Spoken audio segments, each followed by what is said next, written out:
Wassalatu wassalamu ala sayyidina Muhammadin al-Mustafa wa ala alihi wa sahbihi ahli sidqi wal wafa. Allahumma salli wa sallim wa barik wa karrim wa majid ala sayyidina Muhammadin Mustafa wa alihi syuraba. Amma ba'd. Alhamdulillah, segala puji bagi Allah Subhanahu wa ta'ala yang telah mengumpulkan kita kembali dengan taufik hidayah, inayahnya, rahmat, nikmatnya dari Allah Subhanahu wa ta'ala, sehingga kita pula berkumpul di dalam majlis ta'lim, majlis zikir Haddadul Qulub Palembang. Mudah-mudahan Allah Subhanahu wa ta'ala menjadikan majlis ta'lim Haddadul Qulub menjadi majlis yang penuh berkah. Orang-orang yang ada di dalamnya, yang menimba ilmu di dalamnya, mendapatkan ilmu yang bermanfaat.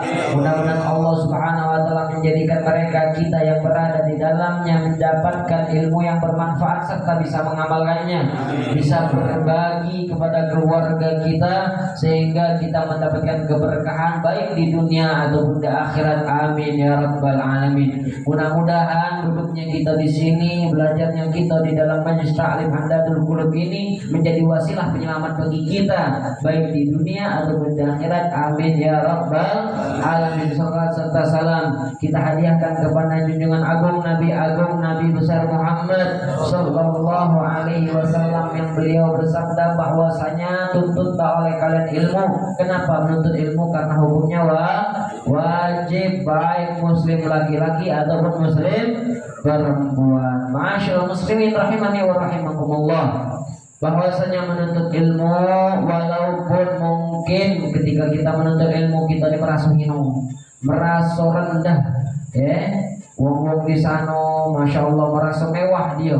Bagi yang tidak menuntut ilmu, wong yang menuntut ilmu ini pecah rendah, pandangan mereka. Tapi beda dengan pandangan Allah Subhanahu wa ta'ala. Karena ada salah satu makalah, ucapan salah satu asatidz, bahwasanya la khaybata wa la hasrata liman yata'allam ba'da ta'allumi zaidan wa zaidan. Bahwasanya tidak ada kerugian, tidak ada penyesalan bagi orang yang sudah menuntut ilmu, terus dia menuntut ilmu sampai ajal wafat, ajal menjemput dia. Tidak kate penyesalan, tidak kate kerugian bagi orang yang seperti ini. Bagi siapa? Bagi orang yang terus menerus menuntut ilmu, yang haus terus menerus menuntut ilmu. Karena banyak sekarang ini wong kalau sudah mondok beberapa tahun baik pecah-pecah sudah luar biasa. Pecah-pecah ilmu sudah dikuasainya, lalu akhirnya dia tidak galak lagi menuntut ilmu, tidak galak lagi menimba ilmu, tidak galak lagi ngambil manfaat dalam ilmu yang dia dapat, tidak galak diamalkan dan semacamnya, apalagi diajarkan ataupun mengambil manfaat dari ilmu yang dia pernah pelajari. Nah ini salah, ini fatal.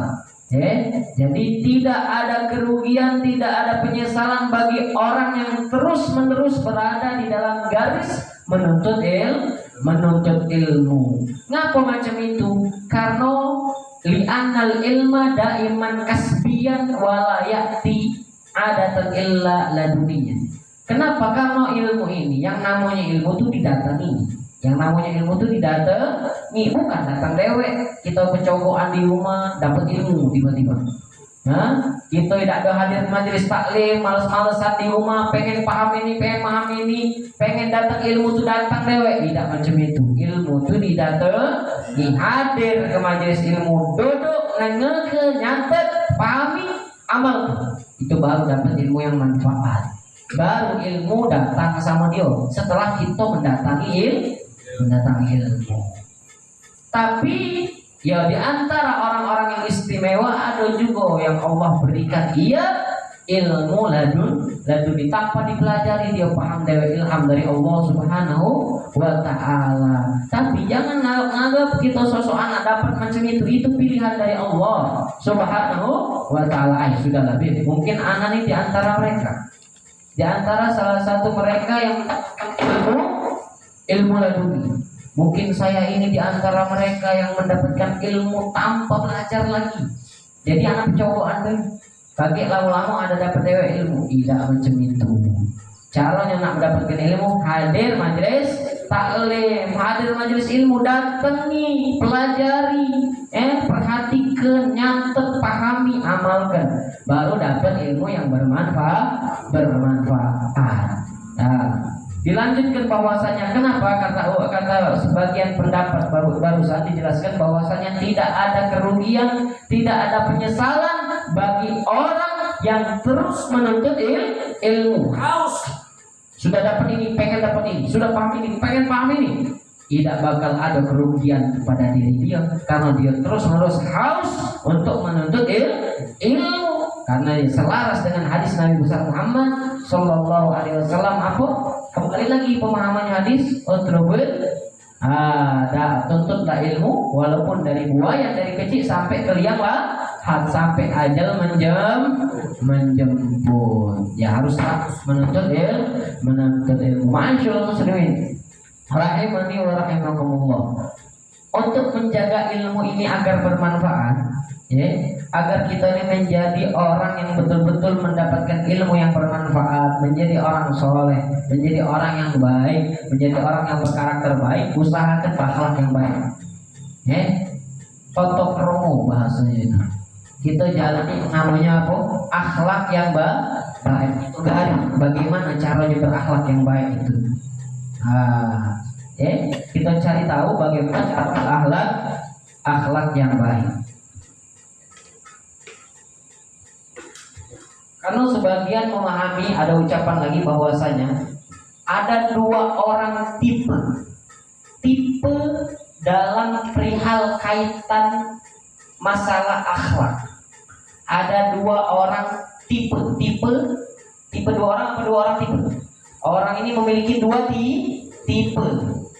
Terserah dia ini masuk kemana dalam kaitan perihal akhlak. Pertama, ada yang pengen berakhlak yang baik tapi tidak tahu caranya. Dia pengen berakhlak, bertata krama, sopan santun yang baik tapi belum tahu caranya. Ini wong ini selamat insya Allah karena dia sudah ada kepengenan tapi belum tahu cara. Yang parah siapa? Sebaliknya, dia sudah tahu ilmu tata cara, tata krama, sopan santun, akhlak yang baik, tahu ilmunya tapi tidak diamalkan. Tidak galak berakhlak yang baik, tidak galak sopan santun. Kira-kira yang selamat yang mana? Orang yang pengen berakhlak baik, sopan santun tapi belum tahu cara. Apa yang sudah tahu caranya, sudah paham dia apa dia ilmunya tapi tidak diamalkan. Yang selamat yang mana? Belum. Tipe yang pertama, yang pengen berakhlak yang baik, pengen sopan santun tapi belum tahu caranya. Ini kasarnya wong yang semacam ini, wong yang belum tahu cara tapi pengen. Ini namanya wong yang belum berserjana tapi sudah terampil. Paham gak kira-kira bahasa ini?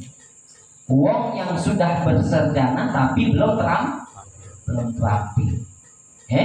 Sebaliknya, wong yang tahu cara, wong yang tahu cara, yang tahu akhlak tapi tidak diamalkan. Ini namanya wong yang berserjana tapi tidak terampil. Paham gak? Ada dua tipe, pahami, catat apapun. Mungkin ente nyari di kitab agak sulit sedikit. Ini pemahaman ini kita. Yang pertama, wong yang dengan tipe dia berserjana tapi tidak terampil. Dalam artian dia paham akhlak yang baik, paham ilmunya tapi tidak diamalkan. Itu yang pertama. Yang kedua siapa? Yang kedua adalah orang yang belum berserjana tapi sudah terampil. Siapa? Yang belum tahu cara tapi sudah ada keinginan kuat untuk mengetahui caranya berakhlak yang baik. Mudah-mudahan kita termasuk yang kedua ini. Wong yang belum berserjana, belum tahu luas ilmunya tapi sudah ada keinginan untuk memiliki akhlak yang baik. Mudah-mudahan Allah berikan kemudahan cara kita memahami akhlak yang baik, bagaimana caranya serta kita bisa amalkan. Amin ya rabbal alamin. Ma'asyiral muslimin rahimani wa rahimakumullah. Maka itu saya ngerasa penting memahami, menjelaskan tentang itu karena banyak wong yang ada di tipe yang pertama tadi. Tipe yang pertama tadi berakhlak tahu cara tapi tidak diamalkan, bersarjana tapi tidak terampil. Ini yang banyak. Yang banyak ini lah. Yang kedua ini masih sedikit. Nah, mudah-mudahan kita termasuk yang kedua. Belum paham meluas ilmunya tapi sudah ada usaha terus untuk menggali, mencari tahu serta mengamalkan.